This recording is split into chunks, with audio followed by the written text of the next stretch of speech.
Hi, people. So, this is one of those subjects I feel very strongly about.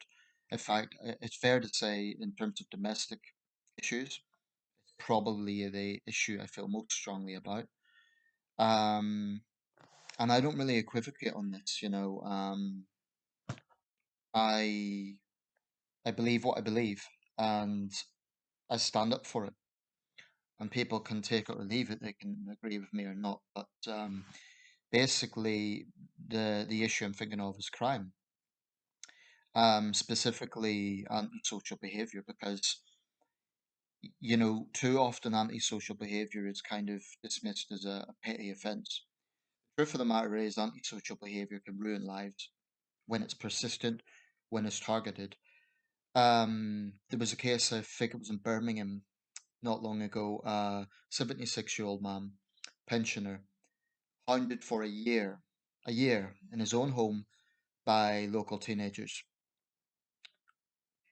They weren't stealing anything. There was no real motivation, just whatever it was, boredom or callousness or whatever else goes through their sick little minds. But just hounding this man. He's reported to West Midlands Police. No arrest made. Um, then, of course, the country was shocked by the murder of this pensioner in London in his wheelchair, who apparently was a popular local vendor. In that case, it was a man who's been identified. Apparently, he's been arrested now. But what sort of depraved monster would stab to death a defenseless old man in a wheelchair for no reason? Um, Two high-profile cases up here in the northeast, which, because it's the region that I live in, and because they're particularly troubling cases, got to me quite a lot. And I've quoted these a few times. One was young Jack Woodley, 18-year-old lad, surrounded by a gang of other teenagers in Houghton the Spring near Sunderland last year. They were out looking for trouble.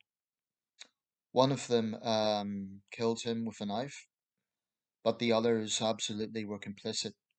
Now, their families are trying to claim that they were not part of it or they're somehow less culpable. Apparently, they were actually charged under the Joint Enterprise Law, which is apparently specifically designed to target gangs. I didn't know this law existed, I have to be honest. If it's used for that purpose, that's a good thing. I've long argued that this sort of attack, where you get a gang attacking an individual, to me, it's one of the most evil, depraved, cowardly crimes there is. So I say absolutely send them down. I hope they're crying themselves to sleep. Now, the reason I say that is because gangs, by nature, think they're big, tough men. They think that being in numbers makes them hard. I hope they're broken. I really do.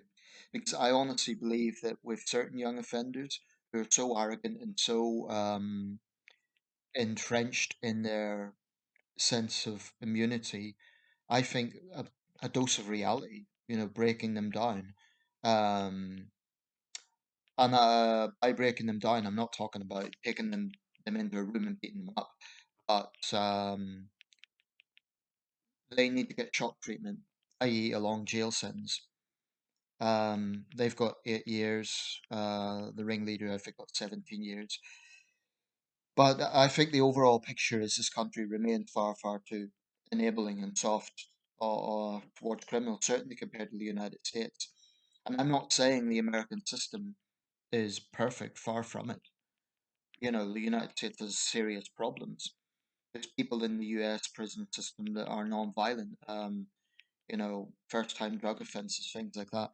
But we're the other extreme, and we may not be quite as lenient as, say, some other European countries, but I am beyond sick of particularly young offenders, particularly teenage offenders, literally laughing at justice. Literally, it's not an exaggeration. Um, it's a combination of very depressing and infuriating, and I want to see a change. I want to see a radical change. Um, When I tried to contact the Ministry of Justice the other day, it's just plain bureaucracy. You send the message, oh, there'll be a backlog. It might take up to a month to get back to you. Keep your inquiry short. And it's just, I get that they're going to get lots of requests, but I think overall, the system really, the public have no confidence in it. There's there's trickling progress. For example, the victims bill that Dominic Raab introduced to allow victims to have a greater say in parole hearings, transparency of trials. Those are good things, so that trial verdicts are now televised. Hopefully, it'll put more pressure on judges, but I still think the legal establishment, and when I say legal establishment, I'm thinking of the Ministry of Justice, I'm thinking of the Parole Board, I'm thinking of the Sentencing Council. I think they're arrogant. I think they really do live in this bubble where, they have their lawyers and their barristers and judges, and some of them might have their heart in the right place, but I think most of them, honestly, live in a bubble. I don't think they understand public anger. Um, because if they did, we would see much more realistic sentencing. We wouldn't see armed robbers who, in one case in North Wales, burglar, held a knife to a pregnant woman 3 years ago. 3 years.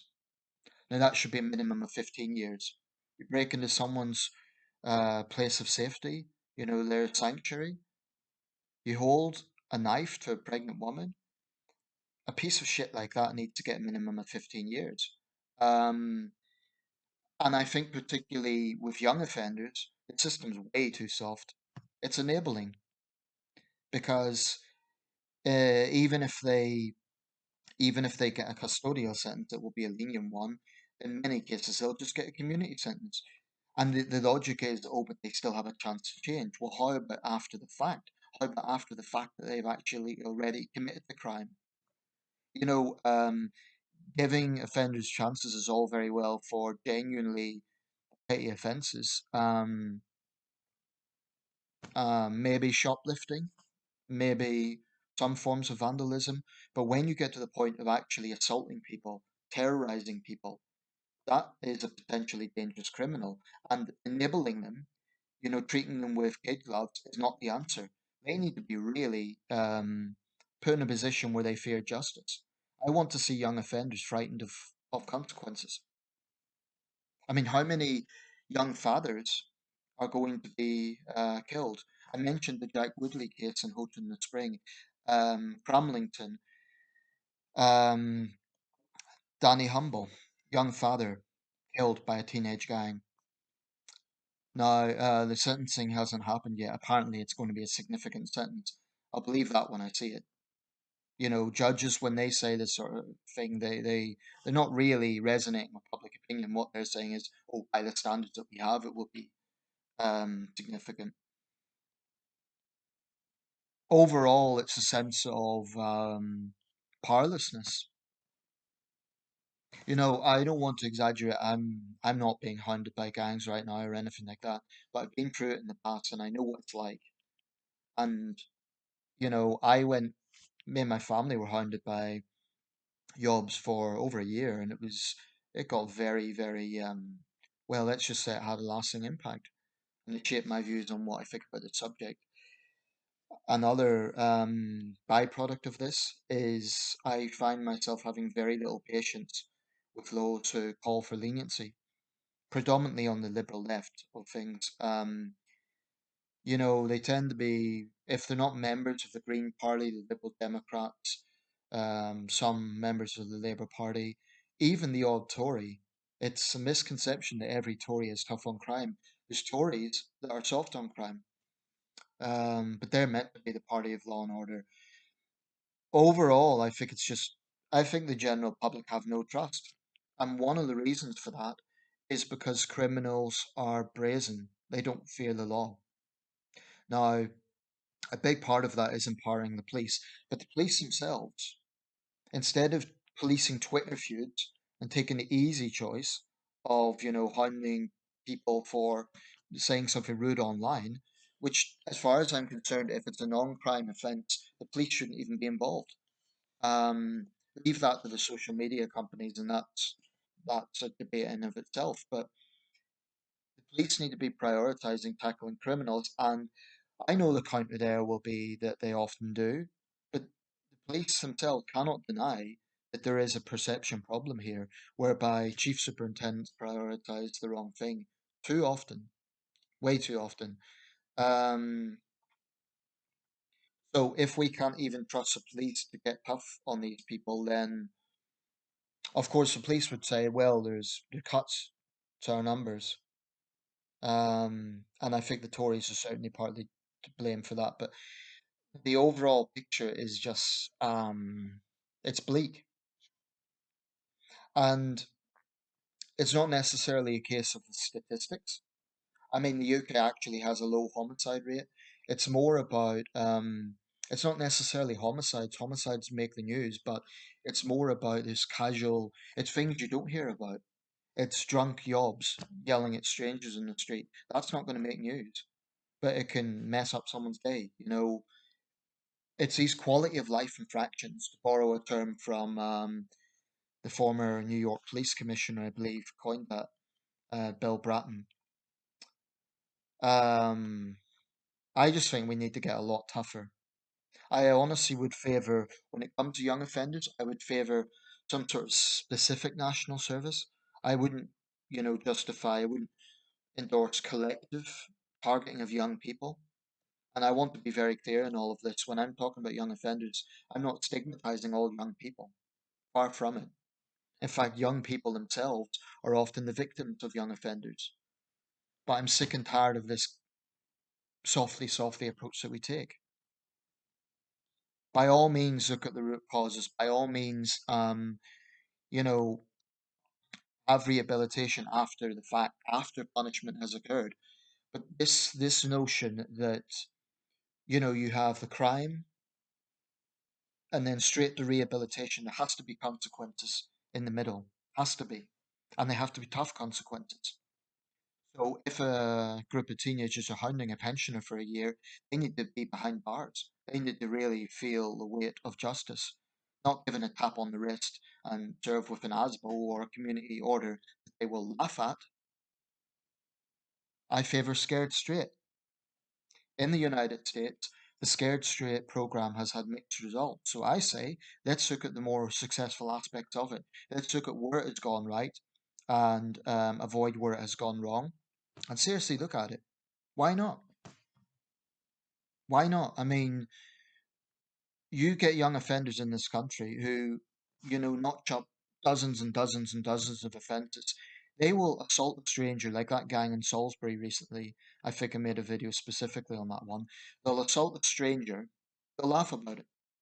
It's not like they assault a stranger, then they try to hide from security cameras. They just don't care because they know that their age protects them. Now, there's a contradiction here. The age of criminal responsibility in England and Wales is 10, right? So a 14, 15, 16-year-old is criminally liable. Wherever you figure that, that's the case. Yet we still see the vernacular like these people talking about them like they're children. 16-year-old, 16-year-old can have a driving license. At 17, they can drive. A 16-year-old can legally consent to sex. Um, so, treating them like children, I think, is a big mistake. Unless they have severe learning difficulties, then I think they should, if they think they're big tough guys, you know, or if it's a girl gang, if they think they're, oh, we're tough girls or whatever, send them to prison, see how tough they really are. I'm so sick of this situation that, I mean, it angers me, it depresses me, and I'll be honest, it scares me as well. I'm a 36-year-old man, right? I'm reasonably physically fit. I think I could defend myself one on one. I can't defend myself against a gang. It's scary. And I think our soft justice system is partly to blame because it enables them. Parents, definitely, that's another factor. I wouldn't put it 100% on the parents, although I think it's a big part of it. Because you do get problem children and their parents are trying their level best to do something about it, but I do feel that there are parents out there who have no responsibility. Um, and of course, it doesn't help when the parents themselves act like yobs. Or, I've said this before, if you have a mother who's a heroin addict and a father who's done prison time for burglary or assault, clearly that's not going to be a good environment. So, yeah, the causes absolutely need to be tackled. I absolutely insist 100%, that when a crime has occurred, there has to be a consequence. The liberal left's attitude is, oh, but they come from a broken home. We need to understand them. They need compassion, and all the other violin invoking sob stories that they'll come out with. Um, I'm sorry, but this is a situation that we need to get regain control. If a society starts to allow offenders to do as they please, it's a recipe for anarchy. I'm not going to say that this current time, 2022, is any worse than any other time. I mean, you could look at the 80s, you could look at the 90s. We've long had a problem with yob culture in this country, but I do think there is still this perception, and I think it's an accurate perception, that the public is powerless. If an adult defends himself from a teenage thug, the adult is liable to be prosecuted. That is perverse. I say if someone's attacked by a teenage gang and they punch, they kick, they do what they can to protect themselves, they should be 100% protected by the law. If a burglar goes into someone's house, they should be 100% protected by the law. I mean, I'm not suggesting they should tie up the burglar and torture them to death, right? That would be going too far. But if they tie them up and beat them to a pulp in order to restrain them while the police arrive, yeah, I think that's justified.